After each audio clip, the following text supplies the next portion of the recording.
Okay, everybody, forget about it right now. This is CIGAR-B-Q. My name is George Kenzaniello.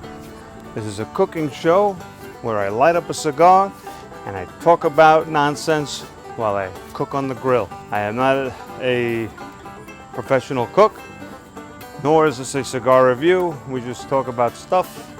And today we are having beer roasted chicken and grilled knish. I found knish. It was hard, but I found it in Chicago, right here, CIGAR-B-Q.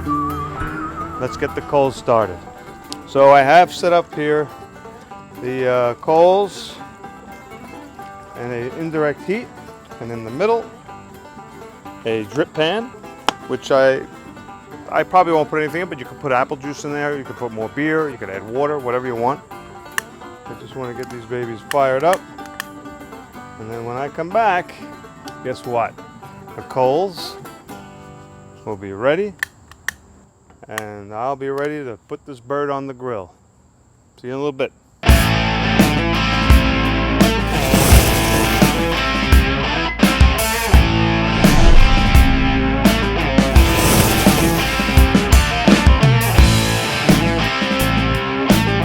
Alright, so here's my setup for today.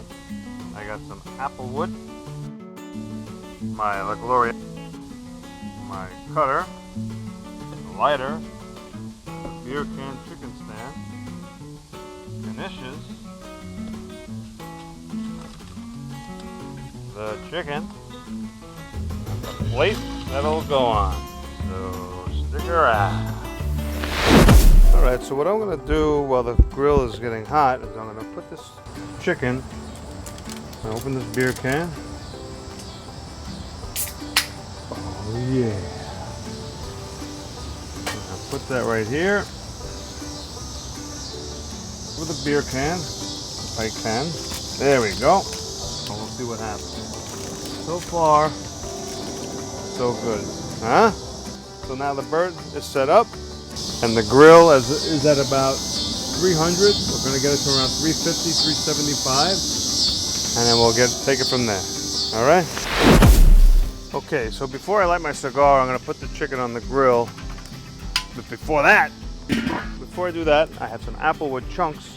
I'm just going to put in here.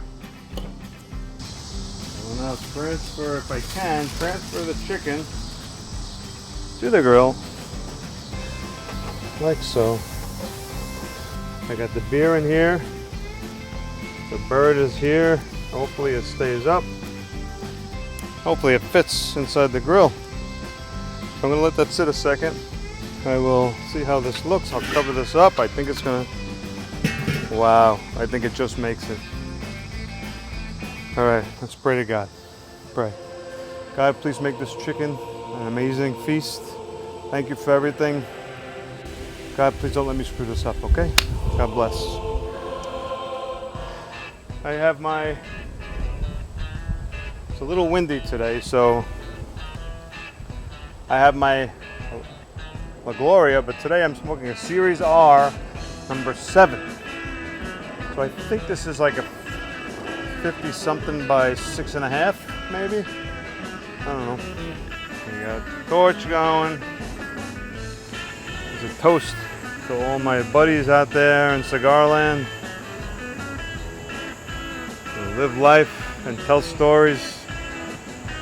This goes out to you.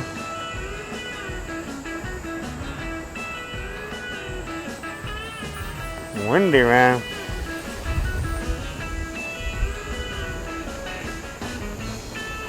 Got the cigar cutter. Nice. In case I have 95 people come over and they need a cutter, I have one right here.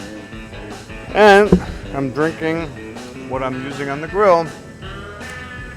Nice can of Coors. This is not a product placement by any means, but I didn't feel like buying more beer. I got to drink what we just bought. I had to buy a 12-pack to make a chicken.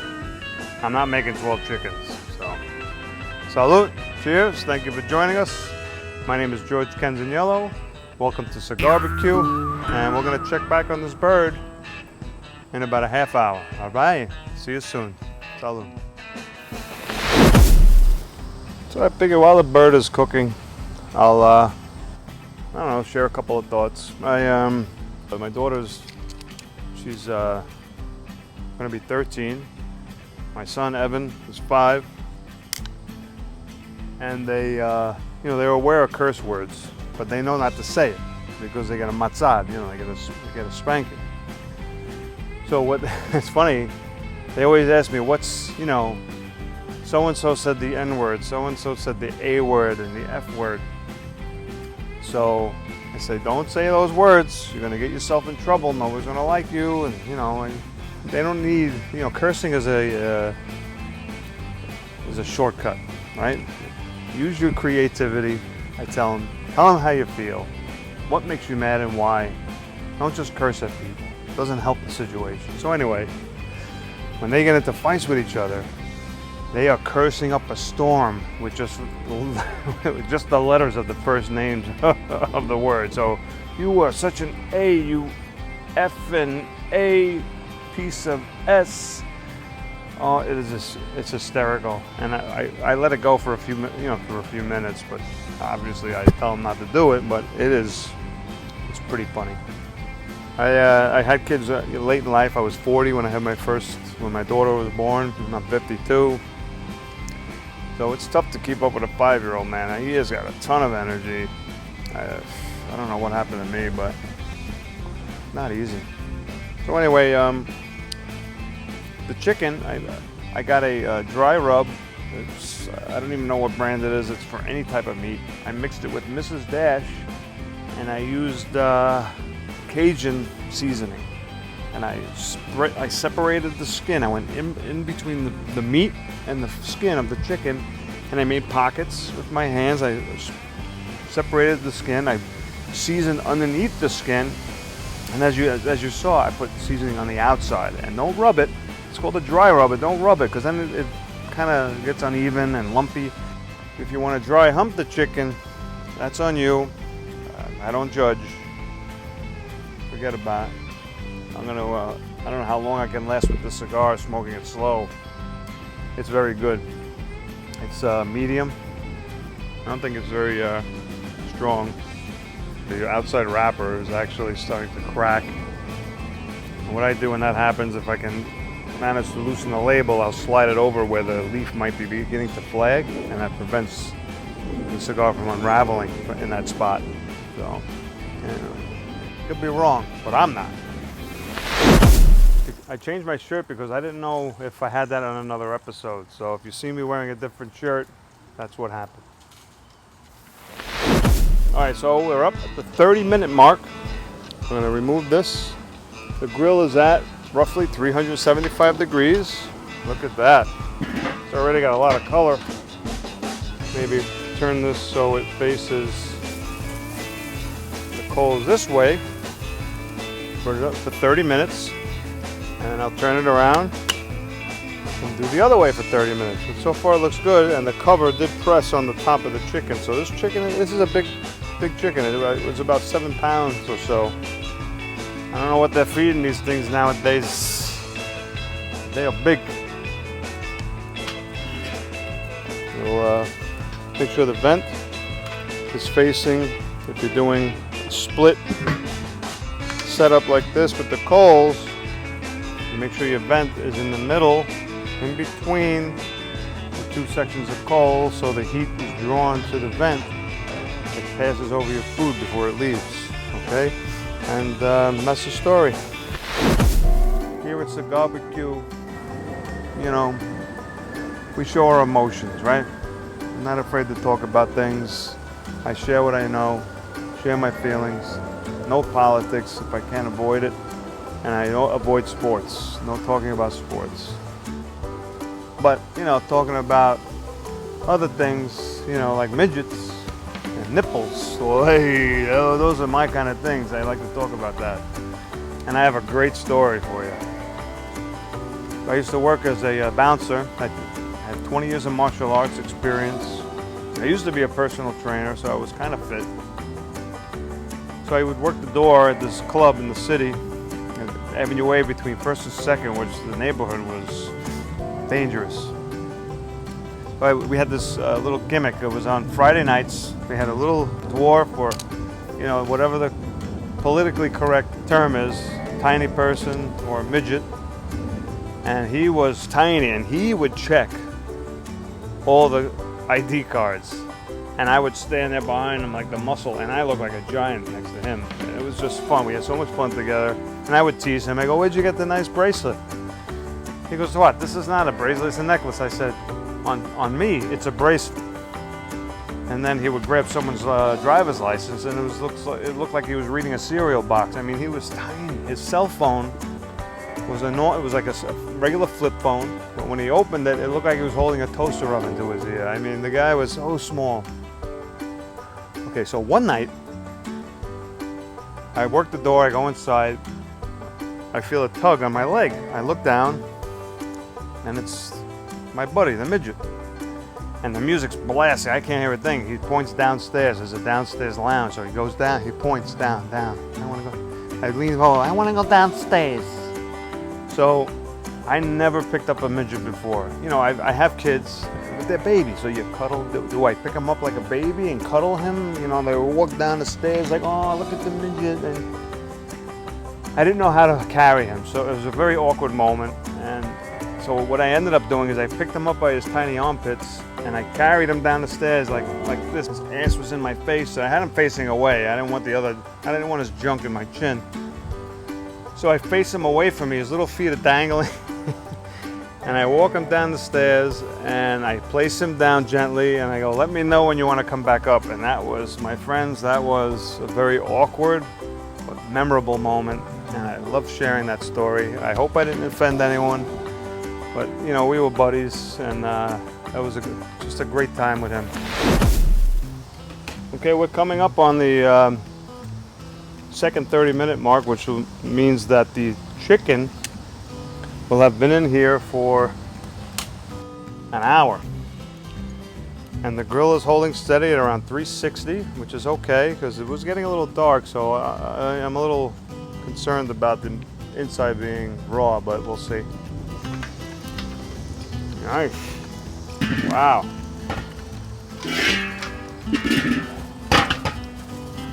That drip pan, look at that. The beer bubbling over, I'm sure. This is boiling over.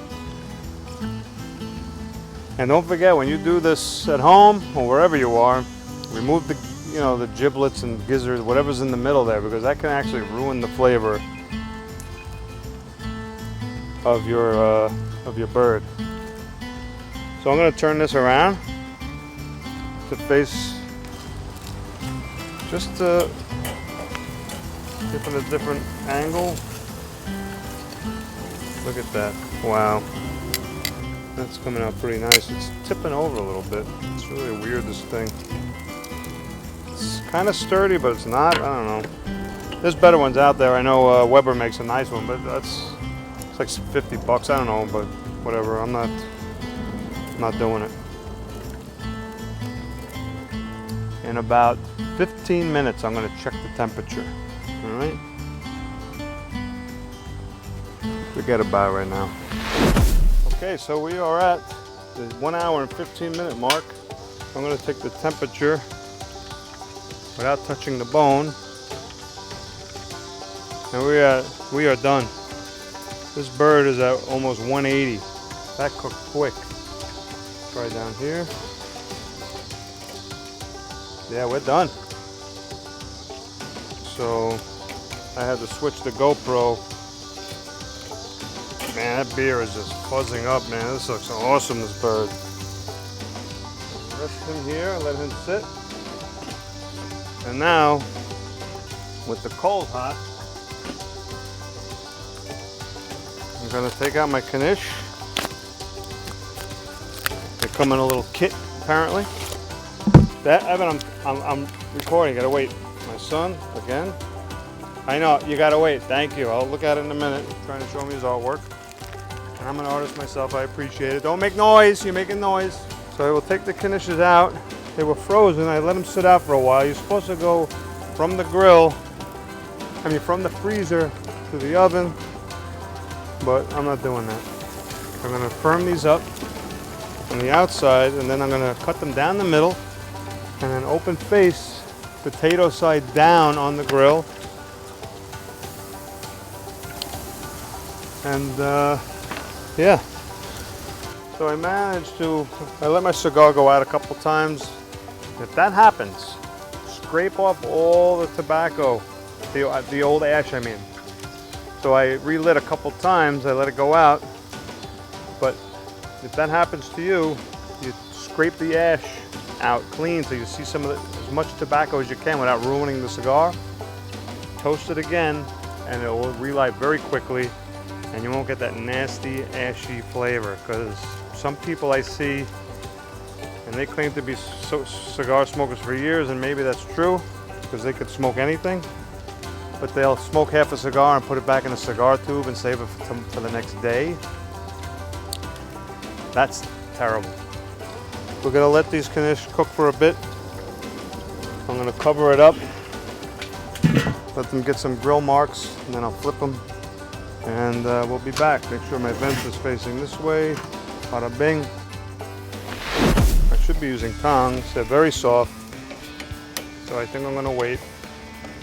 See, that's the thing about when they're frozen, very, very mushy. That's why when you get these things like in New York or a place that sells them fresh or unfrozen, they're much easier to handle. These are very fragile. So I'm gonna let the outside dough firm up a bit before I turn them over. Oh boy. So, yeah, these are just falling apart. You see, you can't get a good knish in Chicago. So let those sit and see what happens. You know, this is the real deal here, folks. No redos, no retakes. If I screw up, you watch me do it.